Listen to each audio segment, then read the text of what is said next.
guys, regular Damien here, and welcome to another reaction.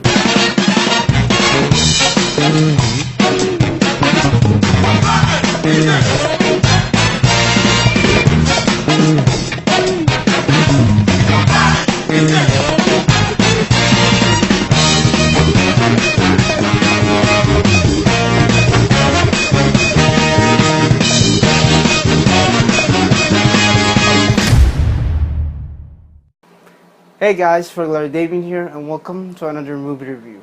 Rocketman is about Elton John telling his life story on rehab, revealing how he found music and how music really changes his life.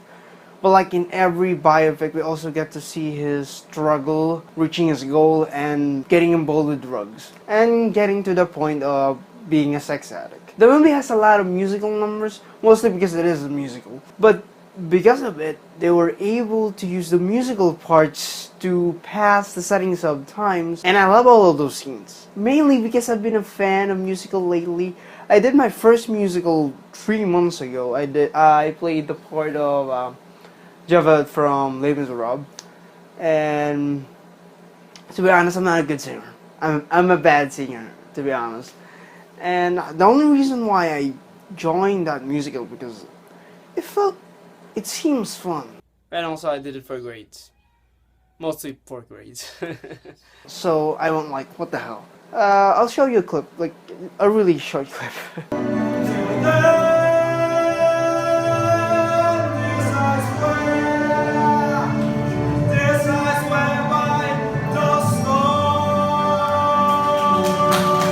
Now I enjoy this movie for many reasons. Taron Egerton is an excellent actor. I never thought this dude could be like top it. I never thought this dude would be like one of those actors that you didn't you never expected that it would be like one of the best actors ever. I mean, this dude kills it as Elton John. Like the dude transforms into Elton. Like I've seen a couple of pictures of the real Elton John, and he really looks like him. Like the way the way the makeup, the way the glasses, the way his looks. It's amazing. He did a great job. Some knows him from Kingsman, which if you saw my review of it, you know that Kingsman is one of my favorite action films. You know that I love it.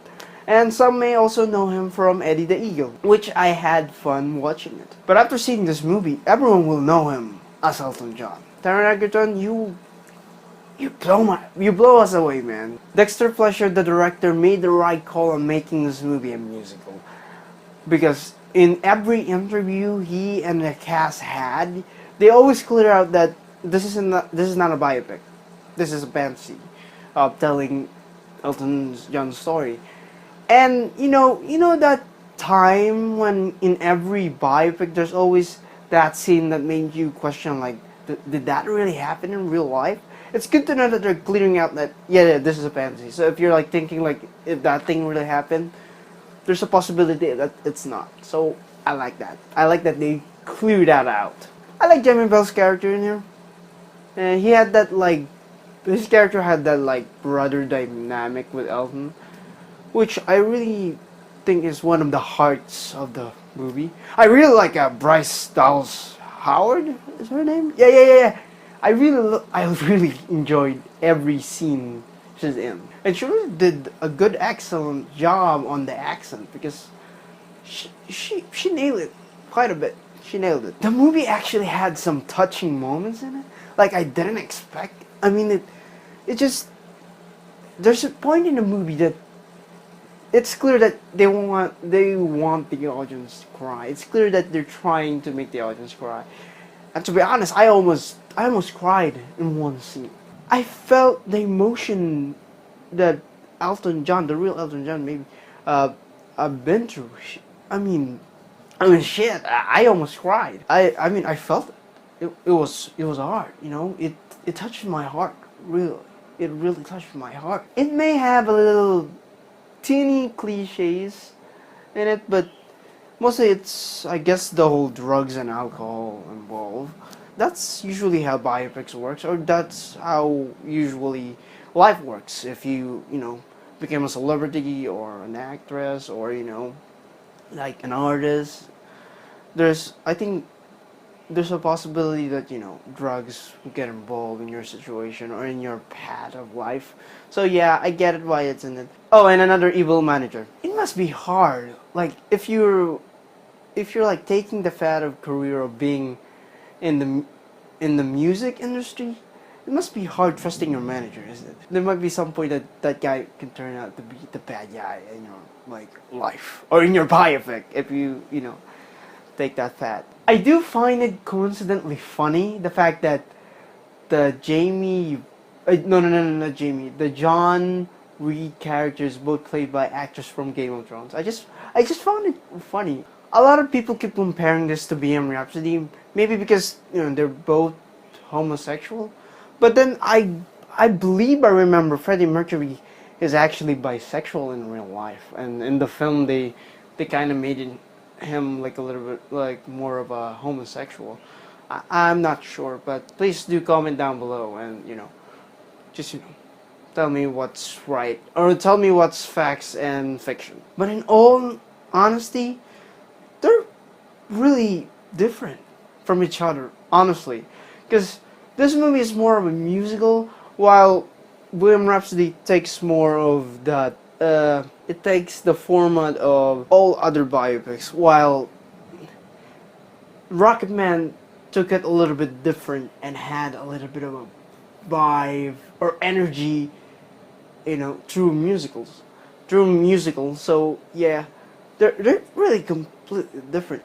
But I think they're comparing this because they're both in the same genre, that kind of like biopic and stuff. And the color may be same, but honestly, they're different. So stop comparing this two.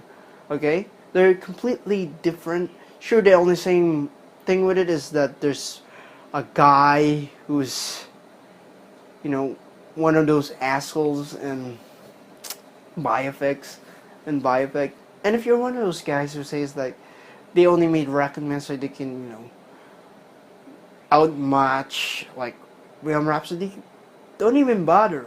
Dexter Fletcher took over Bohemian Rhapsody after they fired Bryan Singer, even though Bryan Singer is credited as director in Bohemian Rhapsody. So there's no need to compare, honestly. And I do find it annoying people comparing it. So they're different. Just make it clear, they are different. They're not the same. They are different. Favorite parts of the film, obviously, the musical parts. As I said before, I am a musical fan. Taron Egerton was great. He sang all of the songs. The film gave us the perspective of Elton John. It gave us the right sympathy to understand his actions, and he feels unloved even though he's been loved by many fans of Elton John, but yet he feels unloved. And I love how they gave us the feels of it, because that's what films are. Films are meant to control their emotion. I don't have a lot of issues with the film. I think the only issue that I had was there's one scene in the film where, I'm not gonna spoil it, but imagine that like imagine they're opening a new storyline and then they just ended it quickly. Like, why would you put that in film if it's not actually, it doesn't actually affect the whole thing? I get it what I get what they're going for it, but still, it's just, you can cut that scene off and just be like, it'll be okay. It'll still be a good film, honestly. I just found that one scene a little bit of a, I don't know, it feels like it doesn't need to be in the film. Guys, I really had an amazing time with this film. The pacing was right, actings were spectacular, and I'm giving this movie a 91%. If you're from the Philippines, go ahead and watch this movie. There are only 3 people, me included, in the cinema. I get it, you'll probably watch Toy Story 4 or Chucky, Child's Play. Yeah, Child's Play, the new 2009 version, the reboot one. But you gotta watch this film, guys. You must not miss this film. So anyway, guys, thank you guys for watching this. If you enjoyed my review of Rocketman, like, comment down below. And if you want to see more videos like this one, please subscribe to my channel. Click the bell to get notified. And have a lovely regular day.